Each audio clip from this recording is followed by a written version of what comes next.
Então vamos à palavra de Deus. Bom dia, adolescentes. Hoje vamos abrir nossas Bíblias lá no livro de Êxodo, capítulo 15. Vamos ler o versículo 23 e depois pular para o versículo 25, a primeira parte. Então chegaram a Mara, mas não puderam beber as águas de Mara, porque eram amargas. Por isso chamou-se o seu nome Mara. E o Senhor, misericordioso, voltou-se às águas doces. E Moisés clamou ao Senhor, e o Senhor mostrou-lhe um lenho, que lançou nas águas, e as águas se tornaram doces. O povo hebreu, ele passou aproximadamente 400 anos como escravos no Egito.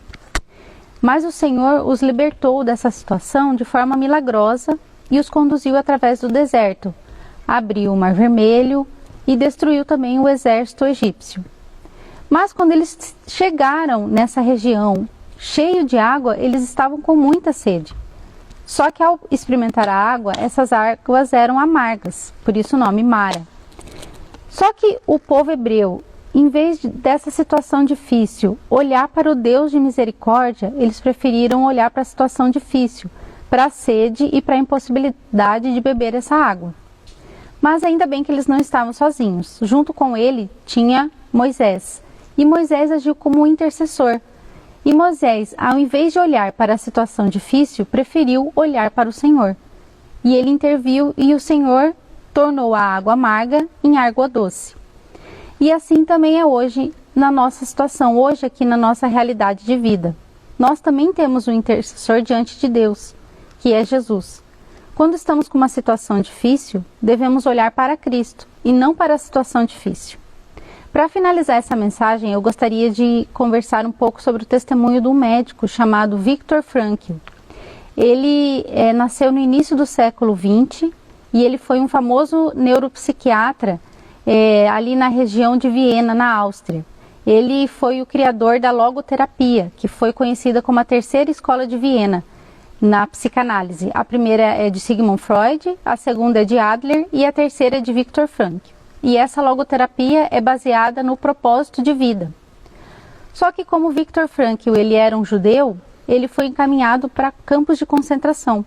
Ele passou por mais de 4 campos de concentração, entre eles Auschwitz. E ele, nessa situação toda, acabou perdendo tudo. Sua esposa que estava grávida, os seus pais, tudo que ele tinha, ele acabou perdendo. Só que depois que ele saiu, ele conta em um dos seus livros que quando ele saiu dessa situação, foi libertado do campo de concentração, ele estava à beira de um rio. E admirando a paisagem, ele começou a refletir sobre a sua situação. E ele, muito entristecido, ele falou: eu perdi tudo. Eu não tenho mais nada, eu não tenho família, eu não tenho casa, eu não tenho mais meus artigos acadêmicos, eu não sou mais ninguém. Mas aí naquele mesmo momento, um grande espírito de gratidão entrou em seu coração, porque além de judeu, Viktor Frankl também era cristão. E ele falou: não, na verdade eu tenho tudo, eu tenho Cristo em minha vida. E ele preferiu olhar para Cristo e agradecer a Deus pela oportunidade de, apesar de ele ter perdido todas as coisas, ele ainda tinha vida, e vida em Cristo. E hoje, irmãos, eu quero convidar a todos para que quando nós estivermos em frente a uma situação difícil, nós pensarmos que só temos 2 opções. Ou nós olhamos para a situação difícil e desesperamos, perdemos totalmente a esperança, ou então nós olhamos para Cristo e conseguimos a paz. Amém? Amém.